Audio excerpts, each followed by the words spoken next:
So I just wanted to welcome everyone to our second panel on generative AI, and I thank you all for coming. I assume that this is going to be one of many panels. I mean, this is an issue that we will be grappling with for some time, so I'm glad that we can break it into pieces as we're moving forward. Today's panel is going to be more focused on sort of what's happening in the writing aspect. And so our guests today are sort of going to dive into the issues of attribution, as well as student content, as well as what's happening on the ground, particularly with writer. So I'm going to go ahead and introduce our guests. They each will give sort of an overview of their area, and then we will be in discussion and then open for questions, of course. I want to leave as much time as possible so to ask. Okay. Stephanie Amsel has been teaching at SMU since 2009. Before moving to Dallas, she taught in public and private schools in Italy, New York, and Texas. She is the director of the Writing and Reasoning Program, which we all know as WRTR. She received her MA and PhD from the University of Texas at San Antonio. That's the New Yorker in me. Yeah, I love it. And specializes in Italian and English medieval literature. She's received several writing awards for poetry and short fiction. Camille Alam is the program specialist for the Office of Student Conduct and Community Standards. She's an interim advisor to SMU's Honor Council and oversees academic misconduct cases across different departments. Prior to her role as a program specialist, Camille began her time with student conduct as a graduate assistant in the fall of 2021. Jonathan McMichael, who's on the screen right behind them, is the undergraduate success librarian at SMU Libraries. Jonathan has utilized his unique insight on the learning experiences of SMU undergrads to inform his roles in curricular, course, and instructional design to promote more impactful learning for students at SMU. He's also helped develop student support services like Research and Writing Lab that helps students develop the requisite information, literary skills, knowledge, and disposition, to succeed at SMU and beyond. So let's go ahead and start. I'm going to start with Stephanie and ask her to give an overview of what WRTR is currently grappling with, and then we'll get to our other panels.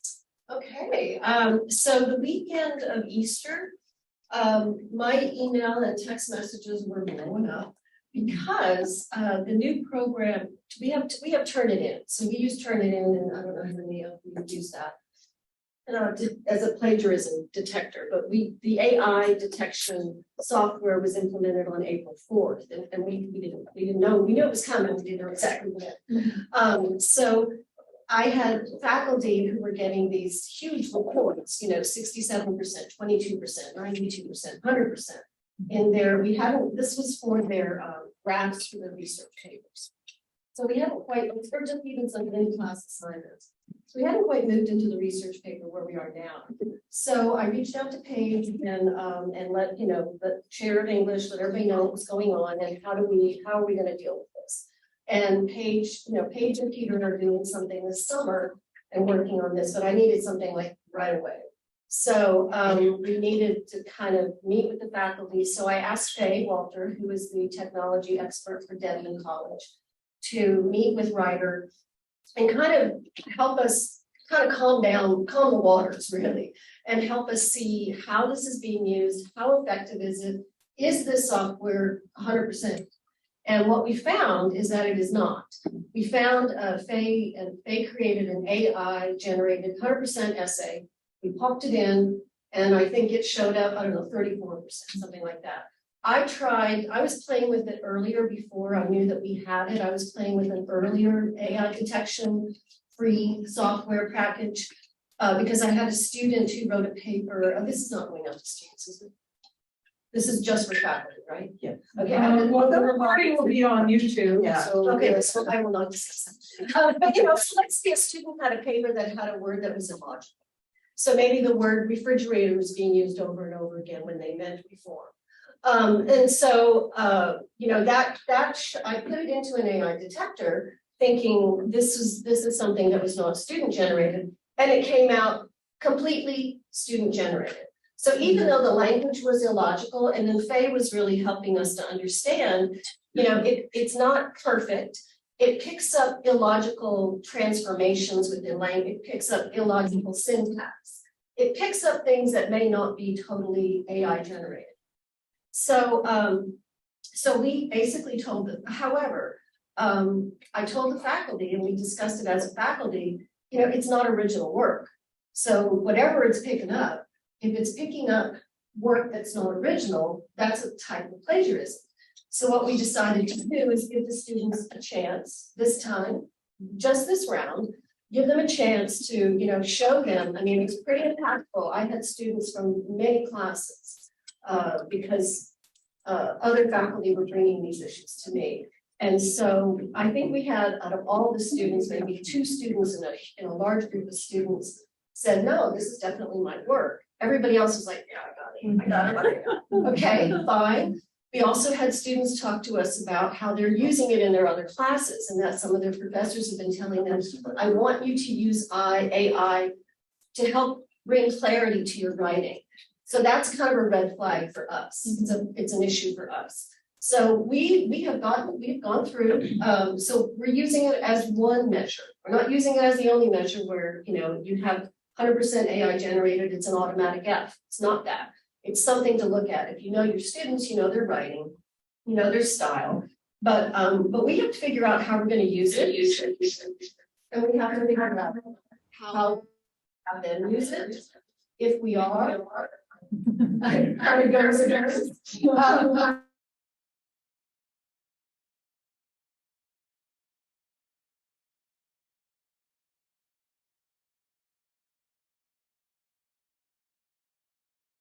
Because we stress original writing, original thought, original idea, especially with the second round of papers in the spring, end of the spring semester, we have a research paper.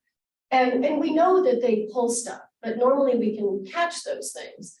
But the software is not foolproof. That was something that Faye was able to show. It's not perfect yet. It's only detecting ChatGPT 3 and 3.5.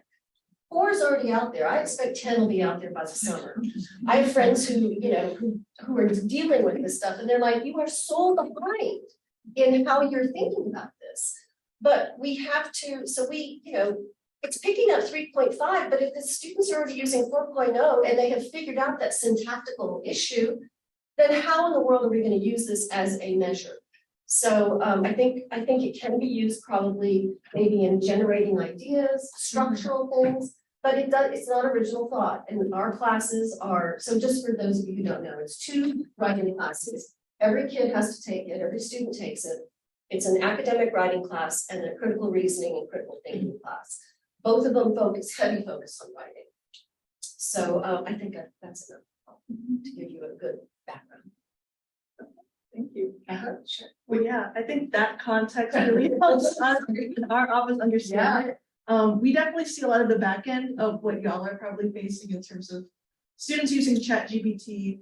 I will say we have a pretty good process in which many of you already know. Probably we do a faculty disposition when it's a student's first time offending or committing some sort of academic misconduct. I don't know how much y'all know about what happens when those forms come in. We typically have members of our honor council meet one-on-one with these students and sort of discuss the infraction and how to prevent something like this in the future. I will say that our honor council does submit, notes about that conversation to me, so I know what's happening. I'm seeing a lot of students just not knowing, what exactly is or is not allowed, not getting, getting mixed messaging from different classes. A lot of it is in the writer classes where we're getting these faculty dispositions from. Yes. A lot of these students, they'll say, I used it in my conclusion paragraph because I thought it was okay. Everything else was my original idea. Students said I didn't know that I couldn't use this. Students just overall don't really know. I think just like us, we're all perplexed at this tool. We still don't know how we can use it or where we can use it when it's appropriate. It's just really hitting these writer classes because I think it's a very different message from some of these other classes that use it as a tool within their space. I will also say that a lot of the students who are using this tool, kind of cite some of their own anxieties and stress about coursework. I do think there's a lot of work we can do in student affairs to address these issues. There's an interesting pattern I sometimes see where students that I see their names come across our faculty disposition list also have a CC written, about something going on, right? And I'm sure students tell y'all this, especially the ones who take responsibility. I'm sorry, I have a lot going on in my life. I have a lot of stress, anxiety about this class. A lot of it is that, a lot of it is students not wanting to burden their professor by going, asking for help. My honor council students always, provide resources to students who come through our office about how they can prevent, an infraction like that happening in the future.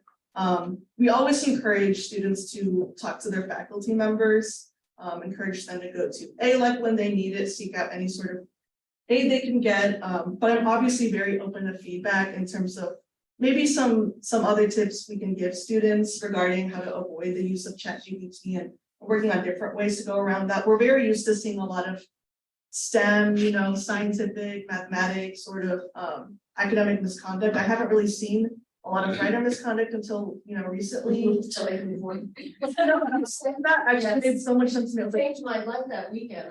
the faculty I was getting Yes. You think I did? and that's totally fine. I am really intrigued by working with this issue.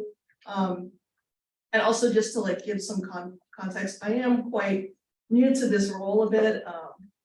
I think it was mentioned in my bio, I started as a GA in the fall of 2021. We dealt with a lot of transition. About November-ish is when I really began to oversee Honor Council. So it is still new to me, but I'm also very open to having a dialogue. I love speaking to my academic affairs friends. I'm glad I get a chance to step away from that student affairs space for a bit, but I'm glad to have dialogue about what we can do about ChatGPT. I want to be collaborative about it, and start thinking about how our policy applies to situations like these. Let's go ahead and hear from Jonathan now. Yeah. Hi, I was gonna jump in real quick, and I think there's a few things to kind of think about when we're thinking about this issue. I think there's probably the short-term, medium-term, and long-term issues that we're going to be dealing with. And so a lot of the issues that we're talking about with how do we handle this semester, or how do we handle, those are going to be some of the shorter-term issues. So we actually have an advantage of probably seeing students work before this actually was came out. So you have an example of how they write. I think next semester, because this will be for the full semester, you're likely going to see students who may not fully develop voice without assistance from AI. And I think that is going to be a whole separate issue. So comparing previous work to the work they're producing now will maybe could create some, it won't be foolproof, basically. So I think probably things that we can do in the midterm is addressing what we expect, or how classes expect AI to be integrated into each particular course, recognizing there's going to be variation across the different courses, that some courses are going to use it more explicitly, some may ban it more explicitly and saying we don't want that. And so I think one of the things with Writer to talk about is to say part of this course is to help you develop a voice as an academic writer and in a scholarly context. And that means developing your own voice and not necessarily relying on AI to do so. So we might, in some way, even phrase it, artificially limit your access to use some of these resources so that you're actually focusing on developing your voice. And I think that there is language coming out there on syllabi that other people are using that I think would be great for doing that stuff. In the really short term, what do we do now? I think as I'm seeing, working with students on the last research paper, we're starting to see work that's being produced, the writing itself by ChatGPT, but I think the other concerns are the relationship, or from a library perspective, the relationship students are having to the information they're using in their assignment. Because ChatGPT and generative AI looks for the one true answer type approach, it tries to sound authoritative, present one answer. It does not always cite its sources. In fact, it will just make up sources occasionally to fit a narrative or to fit with the way it's writing. It is trying to produce what is plausible text for a particular prompt. And when you realize that is also what we've asked students to do, Oftentimes within our assignment, we sometimes care a little bit less whether we think the argument is right or wrong. We care about that it's plausible and feels like it coherently fits together. It is pretty good about doing that kind of stuff, which might mean that some of the assignments have to refocus what we're grading students on. I've been talking with students, and so one of the great things about my job is that because I don't give people grades and I know their assignments, they sometimes open up to me and tell me stuff about how they're using some of these tools and what they're typically doing with them. And one of the things that I've been telling students is, you might be in a grace period right now where you think this is very helpful and it's making school very easy. I will say after this, school is going to get a lot harder because ChatGPT is going to be the baseline, and you are going to need to be able to produce something better than that. And that there are many things that we are going to ask you to do at SMU that ChatGPT is not going to be very good at doing. It will produce what is a general consensus of an answer, and it's also related to how you prompt it. So if you just give it your assignment, that's probably not the smartest way to go about using that. It's not great at finding, because it tries to give the one true answer approach, it's not great at identifying discourse. It's not great at understanding where distinction or difference happens. And this all stems from it only understands language and does not have a foundational understanding behind that. It is just using language and predicting what is likely going to happen. It does not have a dynamic understanding of the subjects it's talking about. And it becomes really apparent when students are asked to use sources. The pattern I am currently seeing is that I've written my essay, but I noticed I got feedback from my instructor that my sources are not present within my essay, or that I did not cite certain things.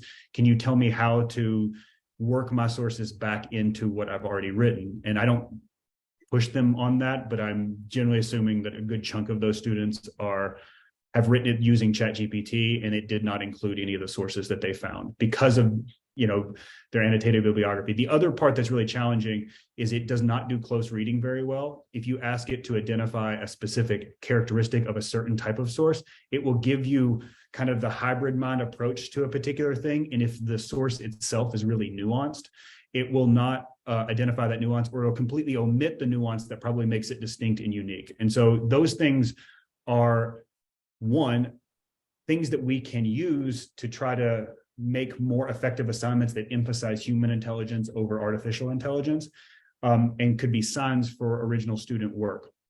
I think the long-term challenge is going to be, I think there's a group of students that are coming that will have never developed voice outside of the use of AI, and that writing will always include some version of using something like this, which I don't think is inherently necessarily a bad thing, but we need to articulate why this will probably never be enough for scholarly level writing. And that might be a certain assignment that, like certain types of assignments that we have to bring in to say early on in writers, just to kind of say, like, this is why AI is not enough to be able to pass classes or to do the kind of work that we're being asked to do. And I don't think it will be, because it does not yet offer really nuanced perspectives on things, and that's what we're asking our students to do. And so there's human intelligence is a huge part of doing that. But if we there are signals that we have used for good writing that have now become very kind of cheap signals because AI can reproduce them really quickly. And so I think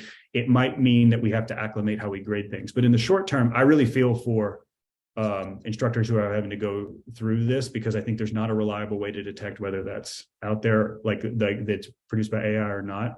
I also think that it might mean that instructors have to spend more time getting to know their students, which creates a scalability problem. That creates a problem of, I need to really, so my advice for instructors would be, go check every source that it gives you, because it will just hallucinate sources that don't exist. It will create quotes that don't exist.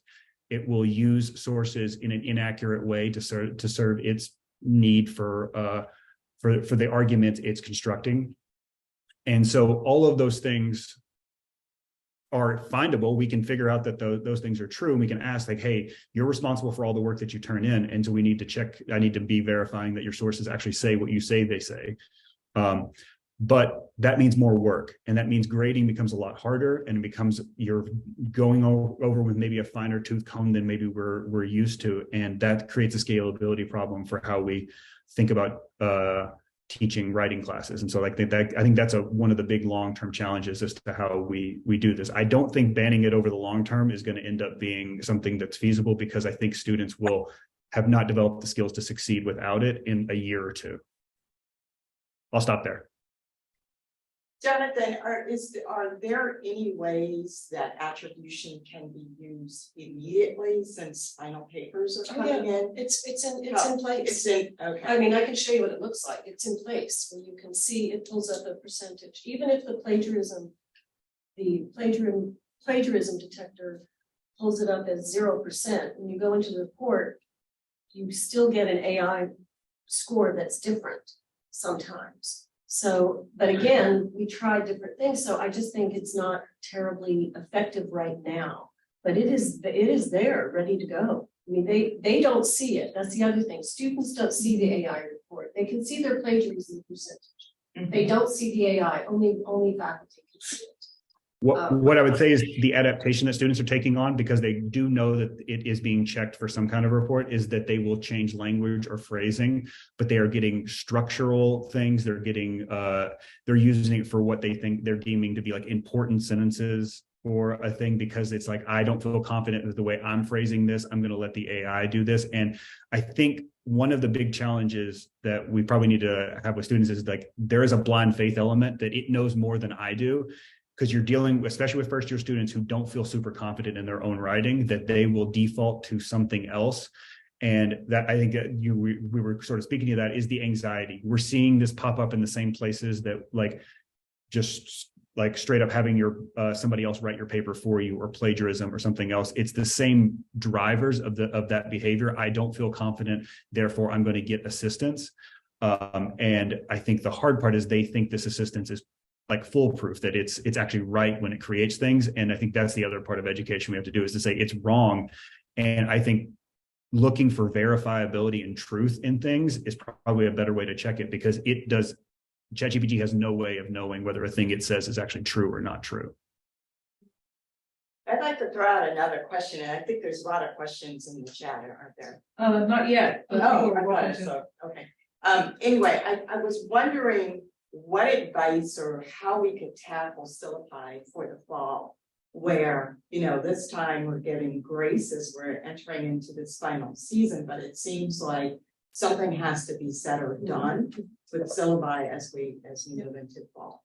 I mean, I think that the biggest thing is going to be, like a university. I don't know how you're going to deal with it, Paige. It's like yours. Because Paul and their generative AI think tank, Peter worked on the role of the policy guy. So You will see very loud. Darn. I know, because I mean, students have told me directly, I am using this in my business classes. I am using this in my finance class. I have a lot of friends who teach up in New York. Their students in high school have been using it for years to kind of, get structure. So what we had to do as a program is we had to create a policy for our program. And this is how we're dealing with it. And we have specific language of how we deal with plagiarism on our syllabus. But I think it is going to be a university. Either the university is going to give each department, a chance to figure out how they're going to use it. But I think that's going to be super confusing for first year students. I really do. So one of the things that we're really talking about is this idea of, making the prompts, not just having a prompt like, apply the idea of American identity to the Truman Show, for example, because that'll spit stuff out, and it'll even spit out the actors and everything, and it might spit out what identity and look at different identities, or the American dream. It's that, and that pulled up. It's also impactful to show the students how quickly this works and how badly it's written. So there are things we can do. Prompts need to be a little bit maybe, thought about in a different way. Paige, what were you going to say? I'm just taking so many notes. I don't know if I know much facts. I mean, I have questions. In terms of the policy you're talking about, I like your idea a lot that each program or department has a clear statement of expectations around use. I think we've seen such wide discrepancies in people's approaches over this past semester. So we have in January, this team started a generative AI Monday morning message. And so we've been trying to drive interested people to that, so that when this conversation actually takes place, we already have our 50 people who've been thinking about this for a semester. So we're not just a bunch of faculty administrators trying to come up with something. And it is clear people want different things out of it. With simple syllabus and the opportunities to be clear with first year students and all students, you can actually have some accountability towards programs coming up with that language. That would help the people in Camille's role to know, well, okay, this is the set of Cox classes, these are their parameters, this is writer, these are their parameters. That seems like you're like, yes and no though, but like, if it's not tough at an individual program level, it's just, to Jonathan's point earlier, scalability. And every single program can take an hour or two to develop it, agree upon it, and then there's a place in simple syllabus where it could exist. So that's an option. I'm curious about, Jonathan, I have a follow-up question for Jonathan, and I think we have a stable like honestly, the world is finite, right? So if writer has a statement in our syllabus, I can imagine a typology of up to about 5 statements. These are the 5 kind of different ways that you would pedagogically use or not use ChatGPT or generative AI. Why not just create a stable set of, here are 5 different syllabus statements, choose one. And then everyone has to choose one, right? And so that you're not asking individual, because we have 1,100 faculty, right? Let's not ask 1,100 people to do it, but it's also not smash it into one. But if we could create a drop-down list of these are the 5, I make up 5, it sounds tiny, but like 5 ways, like one of these 5 ways, and you have to put one of them into your syllabus, and that gives the student some sense of, here's the world we inhabit. I don't know, I'm coming up with this idea as we talk, and didn't bring this idea into the room. But my question to Jonathan is this: you said something super interesting to me about assignments that rely on human intelligence, I think, and those that rely on artificial intelligence. I think that was the way you phrased it. I would love to learn more about that, because I think the human intelligence assignments, those are like the future. And those that can be replicated easily by artificial intelligence, those are our current and our past. And we're gonna have to move quickly into this future. So what do those kinds of assignments that emphasize human intelligence look like? Yeah, so I think one of the things we want to focus in on is, one, talking about what a student is going to get out of the learning experience that's there, and those should inform some of the policy choices that we make on our syllabus. Is to say, like for example, I said with writer, we want you to develop your own voice, so therefore we're going to kind of restrict the use of generative AI for that reason. And I think if you give students a positive, like emphasizing the positive academic aspects of academic integrity, it's not, the point isn't don't get caught, it's that here's how we're working together to maximize your learning. It's my responsibility as an instructor to think about the world you're headed into, and then also think, what am I doing to prepare you for that world? If restricting access to AI like does a better job for preparing you for that world, then I think that's a justifiable thing you can tell your students and say, that is the principle and learning objective that we're going to take on during this class. If you're in a course, for example, that says AI is going to disrupt this place quite a bit, we need to be addressing how AI is working currently and coming up with strategies to adapt to AI and use it most effectively, because the people who are going to figure this out the best will be using AI tools. I think you then focus on the positive aspects, and you talk openly and transparently about how you use these things and have conversations. I think once you force it underground, this stuff will move so quickly that it will change underneath you, and then you won't be able to recognize that people are using it. So having honest and open discussions around the use of AI, and to say, we want to use it in this way. If I find that you are using it in a way that wasn't approved for the course, I'm going to have to talk to you about why you were doing that and why you were kind of circumventing the learning experience that I designed for this course. And so I think some of the other positive aspects that you would want to look for human intelligence are going to be factuality, like things that are factual and things that are verifiable. So truth and verifiability are going to be much more valuable because they're harder for AI to generate. It seems that when you collapse the full amount of information that's on the internet into like one answer for a particular problem, for a particular prompt, it does seem to want to make up stuff in a way that seems like it's inherent to the system itself. It doesn't seem like there's a lot of things it can do to get that out, because it's doing statistical probability around what is the next likely word, not whether that word leads to a larger understanding. I think the other big part is emphasizing human intelligence. We still have the capability of forming a mental model or a conceptual understanding of something. This does not have the ability to have a conceptual understanding of anything. It just has a linguistic understanding of it. And so more assignments that are maybe smaller, that show the more dynamic ways of understanding something. So you turn in an assignment and then there's an interview or a series of questions that you have to respond to. They say, I read what you turned in. Here's some questions or responses that I have. And you focus more about writing as a process rather than writing as the final product that sort of is the bar that you have to clear to do something.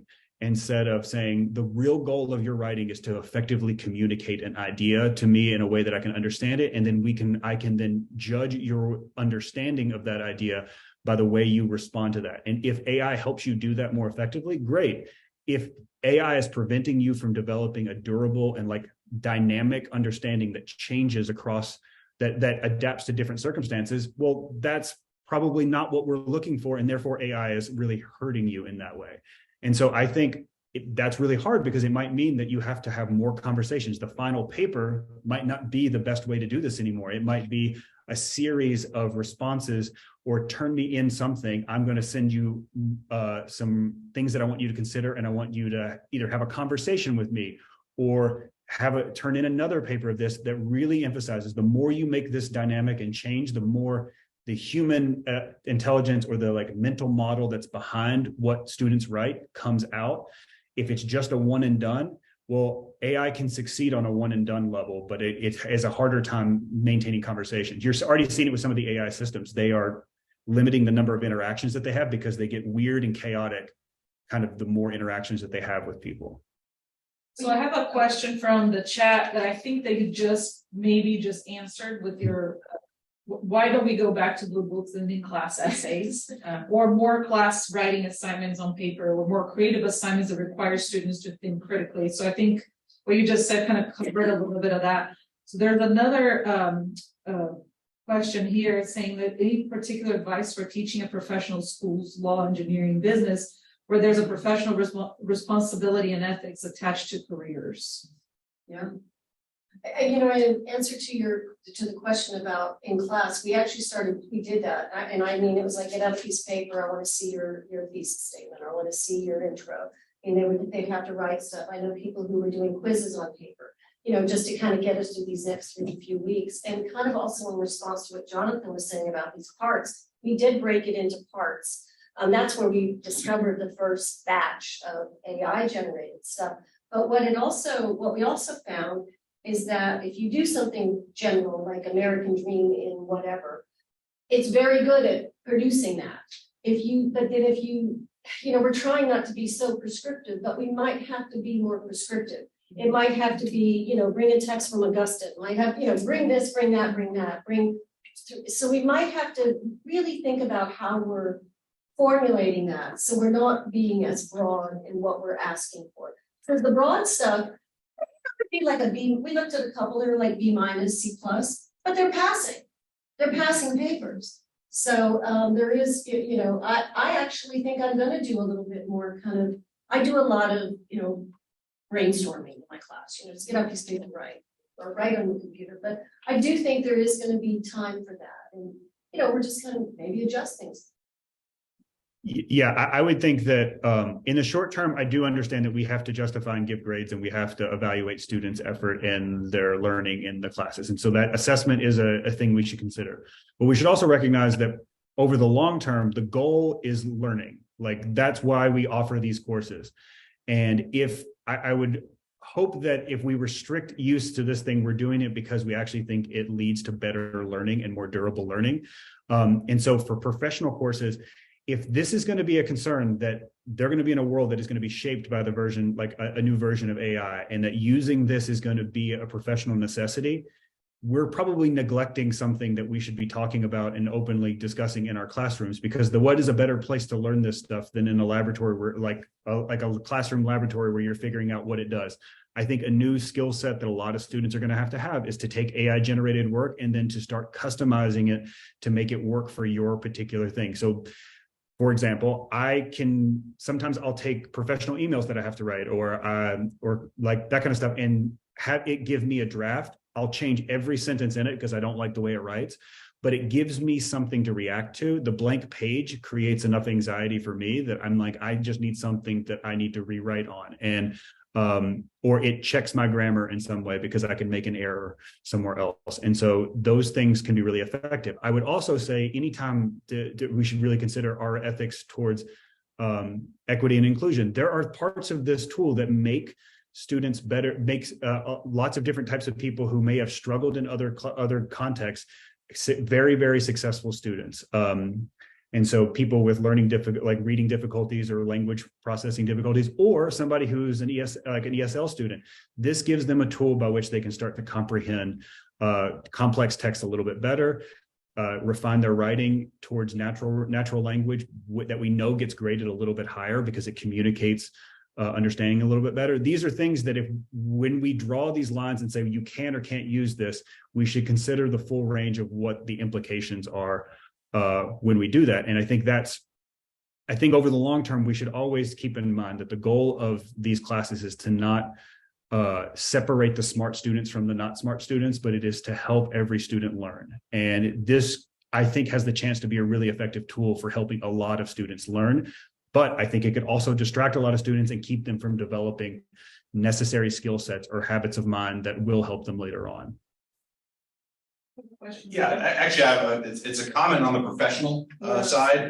Sorry, I'm Scott Douglas from Electrical and Computer Engineering, Lyle. I know within Lyle we're considering this issue because, for example, ChatGPT is really good at writing software because it's trained on GitHub. So I know Eric Larson and other faculty are already using that as a tool. So we don't want to necessarily do uniform sort of rules that would say, yes, we can't use it because in some places, and in fact, companies are actually looking for software engineers that write with ChatGPT because it's a efficiency enabler. The other thing is, and this is particular to me, I teach statistical pattern recognition. And so I know how these things work. I can write a prompt to ChatGPT that say GPT0.me will say is human. Okay, and I also can write like an AI if I want because I know what it's looking for. The point is this: we should rely on the detectors. I would write, and I apologize, from the technical side that you had to deal with all these emails. I think the point is attribution is something you can check, but if it comes back and says with 75% probability, I'd say that's open to debate. Yeah. So just recognize that, and you probably want to get that idea across. Yeah, we have it's not consistent. I even did it with the same paper, got a different percentage each time. Right. So that is something to keep in mind. I actually wanted to also add on to that because it seems like right now we're only talking about ChatGPT. We're not even talking about GPT for all, Llama, CPP, Phono. Right. Yeah, like so far there's a lot of these other ones, and that's just the proprietary ones that have a SaaS kind of model. This isn't even talking about the local models that you can build as a computer scientist. Like I can build my own LLM if I really wanted to. So it is curious to see if like SMU could utilize the mainframe to see if we could build our own LLM for these kinds of research, for these kinds of academic purposes, and to see whether or not, maybe we can use that to see what students are asking for that, and then monitor whether or not is this an okay question to ask or not. I think I was going to say in response to that, yes, the idea of different models that are out there, I think also brings up a whole another set of like, what are the norms and policies and things that are going to shape the way we use any of this kind of stuff, because we're not seen the same level of transparency we saw back when they first came out about what's training these models and where the information is coming from. And so they're going to produce different responses. They're going to have certain types of things that they create. There's probably some norm that needs to be created around citation, or if you used a certain type of AI model, which model did you use? Because then we'll be able to monitor its affordances and limitations depending on the specific model. And I think that's another thing to get across to students, is that like not all models are created equal. They have different habits and behaviors, and knowing what they're trained on is probably really important. Just like in an academic context, it's hugely important because it's going to bias the types of responses that it gives us. And that's a like representation in the corpus of information that trains these models is really important as well. But these companies aren't always offering the most transparent context for that.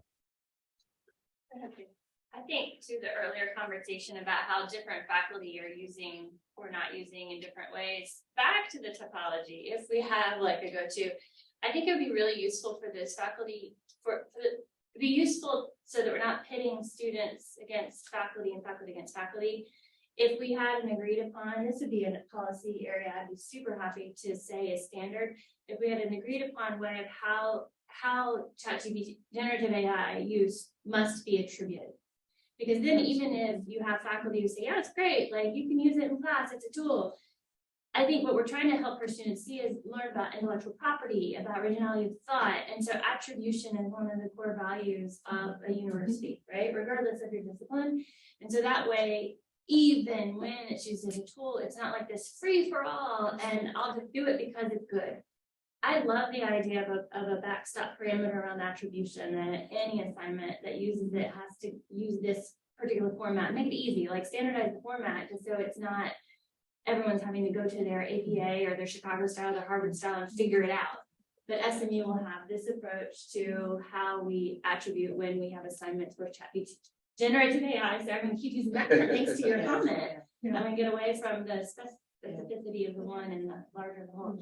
Anyway, I'm seeing head nods. I have to go and present you on a meeting, so y'all please stay and keep talking, and I'll follow up. But this is super helpful for those of us like Camille and me on the back end, and Stephanie on just trying to figure out how to provide tools that support, but not like squash faculty freedom to handle this the way they want to. And I agree with what you said. I think that it's interesting that some people, even on the chat, I agree that'll be nice to have like different policies that people can choose from. But at the same time, why don't we see this as any type of attribution, right? Anytime that you cite the work of another, you have to cite it. In fact, the libraries have put together, courses in Canvas and the Canvas Commons that you can bring into your course and then show the importance of attributing intellectual property that has been done by somebody else. And if you have, use the generative AI to help in your project, how about you cite that you use generative AI for part of your project, and then you're just saying this helped me put together my thought process or something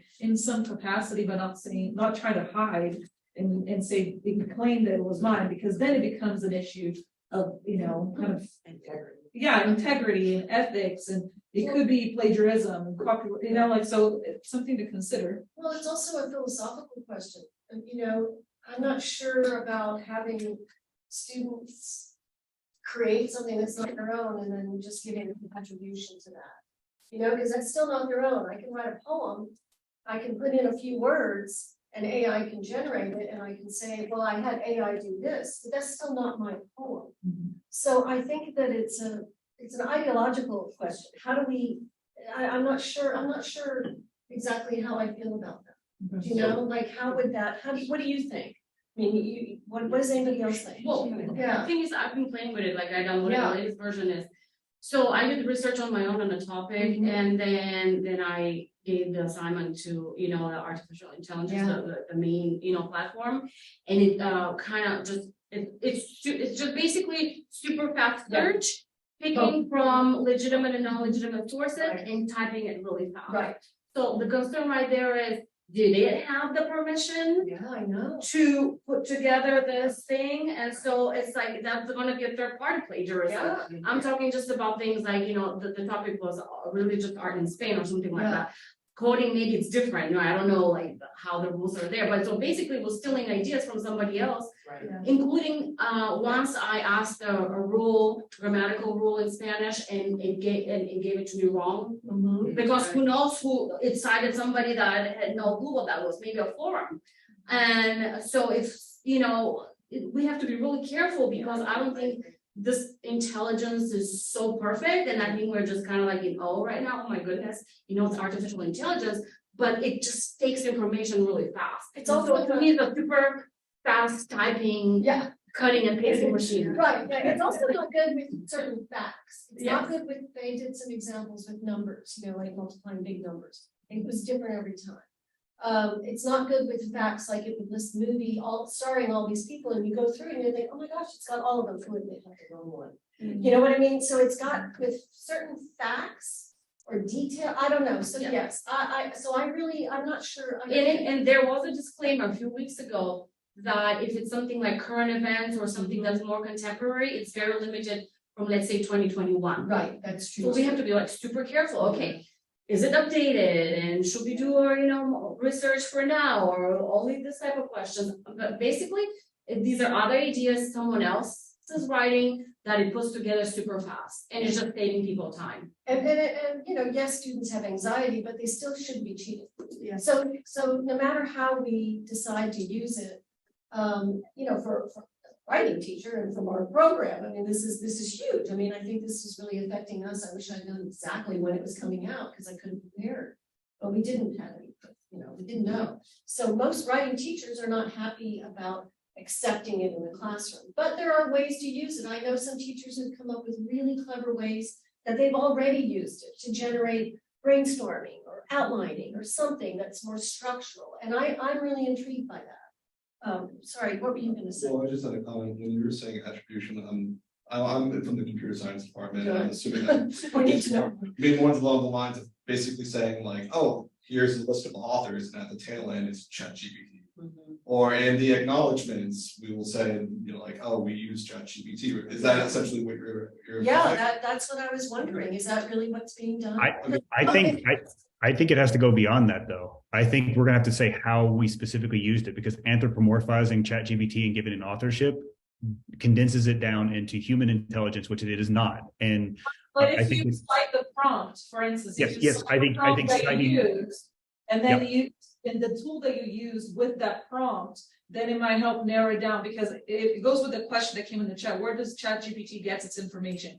It gets information somewhere, but doesn't cite it. That plagiarism doesn't bring up issues of copyright. So certain or have an appendix to things that you put in to say, here is my transcript of the conversation I had with whatever AI I'm using, and what I prompted it on, and how because it's going to be long. It's going to be like, it helped me generate ideas, plus then it helped me phrasing this thing.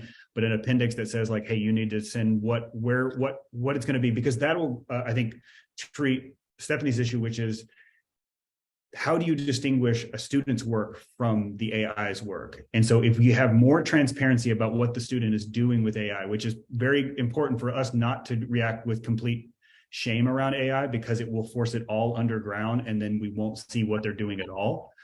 I think then creating it's sort of some version of, if you use any of these AIs, you need to show your work so that I can understand how you used it, and I can start to then as an educator evaluate your contribution and your work and your learning. And so it's more of a process and less of a product. It's more of understanding writing as the process that creates it, less of just the product that's created in it, because a lot of writing will be generated by artificial intelligence in the next few years.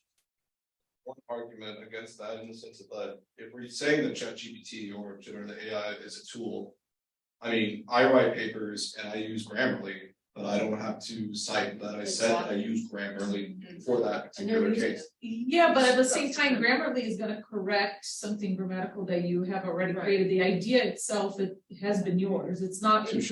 Yeah, So I think that there is it cuts and pastes entire statements or ideas, or because I did the research, I read the same information, but then when you put it in this, on the platform and you ask for it, it just does it in seconds versus I spent a few hours doing it. But it was the same thing. Grammarly doesn't write it for you. either, Exactly. Right, like it. Had we have known where this was going to go, I think we would have asked for more attribution, and Grammarly would have not been included the same way. You had a question? Yeah, I just wanted to jump in. I don't have a philosophical contribution, but I was going to share with you what I've done on the fly this semester, you know, as this has come up. So for one of my assignments, I actually had a prompt, or I asked the students to come up with prompts themselves that we inserted into ChatGPT, and we talked about the outcome. And we actually walked through it paragraph by paragraph and talked about what it was good at and what it was bad at. And then the assignment was then for them to actually annotate what the program spat out and say, you know, what was good and what was bad about it. And then, now, I didn't do it this semester, but I think this might be something I'll do the next semester, which is to ask them then to put together their annotations and create a new essay of their own based on those annotations. That comments on the ChatGPT. And that would be a great in-class exercise too, at a small level. Yeah. I mean, we did that in class. But the idea here is that, you know, one thing that came up, and I just did this yesterday, so it's fresh in my mind, was that, you know, the students were very quick to pick up the lack of nuance in ChatGPT. I mean, they were very fast at it. And I thought that's great, because that's exactly what the AI is bad at. Is that nuance, right? And of course, that's also the part where at that point is when I said, look, it also does have attribution.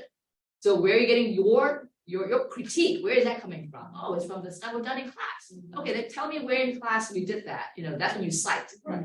So I thought actually that was very useful. So I wanted to share that. I'd love to see the assignment. No, No, seriously, it would be a great assignment to get people kind of on the same page. You know, this is something that we can look at, this is something we can see, but thank you. Yeah, thanks. I think also just one of the biggest problems that I've seen with students using ChatGPT is that they're not thinking about the nuance of attribution at times, especially when they have so many classes, and they don't really think about, sometimes it's not understanding the stakes of using such a tool, not understanding what misattribution actually looks like. I think there's also a very individualistic look at class and how students don't really sometimes see themselves as a community member within a community of a learning space. And so I think using an assignment like that as a team, as a community, helps them understand the stakes. And also, I just think a lot of students don't even know how it works. They're using it, but they just absolutely have no clue on how it works. It's just a cool tool. I put a prompt in and words come out. So, I mean, I think it's really, a lot of students don't even know, you know, the basics of plagiarism in the first place. So I can imagine what they're thinking about when they use a tool like this, so. And that's the importance of, you know, some of the modules that the libraries put together, right? Understanding like, why is it important to attribute information, intellectual property, you know, and it's something that they don't think about sometimes in high school, and we need to teach them in college. And that's something that just they don't know. A lot of the people do these cheating things or don't know how to, you know, kind of write well because they haven't learned yet. So it's an opportunity for us to teach them how to do it. And we do that the first year writing class. I mean, that first month we are showing them all those kinds of things. And then some assignments, it just doesn't make sense to cite or attribute anything to anyone because we ask them to do reflections, including for the CC assessment. So you personally reflect and compare, contrast this and this. So they will say, hey, compare the health system in the United States with the health system in Argentina in Spanish. Copy paste. Do you see what I mean? Yes. So I don't know how that's learning when they don't even want to express their own opinion or reflect. Well, and then also, you know, we've spent a lot of years looking at academic writing and moving away from that idea of personal narrative over and over again. I do this, I do that. That's not something, I mean, yes, you can do journaling and you can maybe, you know, bring a testimonial to a conclusion or something, but it's not just all about you know, it's not just all about, it's academic writing is a little different. So one of the things I think Faye was talking about was, you know, if we, you know, bring more of a personal element, well, that's not teaching them exactly what we're working on with academic writing, but maybe we can do more of that just to get them writing. I don't know. I mean, it's a lot to handle at once. And I think sorry, I think making them accountable for the choices that they make and presenting it to them as such to say, okay, the example you just gave, here's my essay. If they have some follow-up with them to say, okay, I've read it. Can you explain to me why you wrote it, why you chose to do this, or why your paper approached it in this way?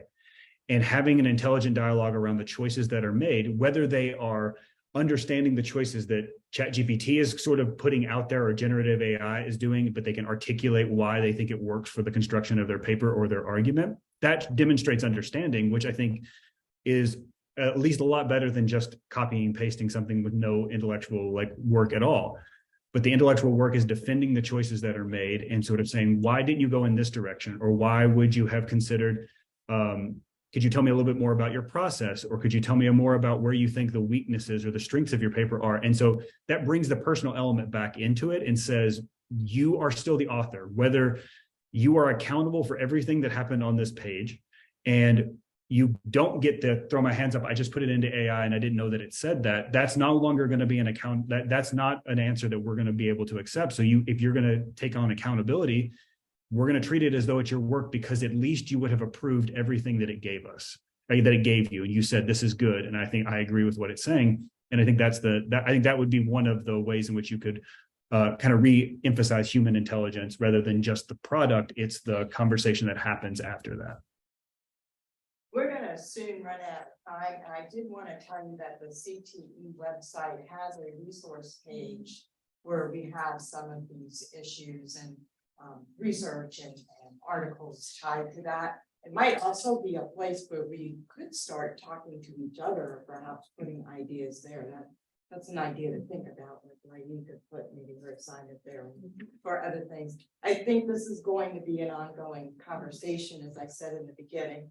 Sounds like maybe something has to happen in terms of help for syllabi in the fall might be useful. So I will think about what that could be. I think it's gonna be necessary. Yeah, no, Because I really think that it's not fair for a student to not understand what's expected, but also we need the backup of the administration. Yeah. So that we're not, so it, as, Paige was talking about, so faculty isn't pitting, well, I'm doing this, or you're doing that, well, that's not good, or that's not good.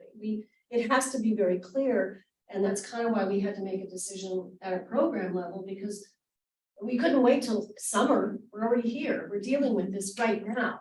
So I don't know, I think that there has to be some administrative support for what we're planning to do, and we have to know exactly what we're allowed to do. And the students, it just has to be done. I don't think there's an issue that it should be done. Do you know what I mean? And perhaps maybe just someone to look into how superior really this artificial intelligence it is, and the information that it spits. Is it someone to look into, the process, as we said, how does it collect the information? Well, and just learn a little bit more about it before we make it, this powerful tool that we have to all become slaves to, and just everything revolves around it, because maybe it's just not that important. Currently. Right, but SMU loves to look at peer and assessment schools. Maybe we should be looking to see what are peer and assessment schools doing with this. What are they doing? What are the schools we want to be like doing? I have no idea. I have not seen anything on that. I'm gonna be a real big bummer here, is to say, I don't think that is that's talking about this thing as though it's static and done. This is so dynamic, and so many things are going to change with this. It's going to get better in ways that we can't predict, and it's going to be used in ways that we can't yet predict. And so what I would say is determining what our principles and values are and sticking to those. That's going to be the thing that's going to be consistent, because the circumstances around this technology are going to change quite a bit before, on the ground. We're going to have more semesters where it's it started off at point A and we ended at point B, and now I don't know what it's capable of. And I think studying it, we can learn what different models can and can't do. But I would say the people who know this the best don't always fully understand exactly how it produces the results that it produces in a predictable way. They can conceptually map out what's happening and how it's doing that. But this is a little bit I think waiting to understand it a little bit more might not be a luxury we're going to have around this particular technology. I think by November, by August, it's gonna be totally different. I really do. I mean, yes. I just want to say that for me it's important to maintain, if we want to introduce some vocabulary in the syllabus, right? That what is the purpose of writing to begin that, okay, in these classes, we have a company that is writing what we want that you learn in terms of processing information, of there's analyze critically.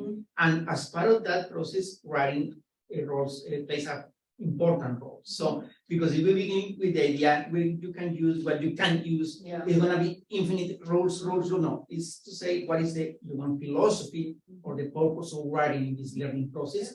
And in that context, we accept in this way or this way certain kind of tools that we can use, attribution, we can make all this conversation. But for me, the big challenge at this point is to say, as academic, I remember for me, writing was the climax of my process, no? To write something. Right now, it seems that writing is a step to other things that we want to produce. And it still is relevant for us. It's extremely relevant because it's important, but we have to reframe the whole purpose of writing in the academic process. To say, probably the most important part for writing is to have a conversation, to be able to create a statement about something, to be able to exchange communication, to reframe the purpose of writing that is so important for us in a different context, because somebody or something is doing that job for us already. So for me, it's very important to get the vocabulary, but for me, the challenge to retain as our programs, what is the role of writing in the academic process right now? Because ChatGPT is probably says the thing that you believe that you are the only speech able to do it. No, somebody can do it easily and very quickly, so you can do other things with that. But I'd like to thank everybody for coming. We're out of time, but this has been very fruitful. Thank you. More to come. So thank you. Have a good Hey, night. it's great having you. Thank you. Thank you, everybody. Bye, bye, Thank you, bye. Cal.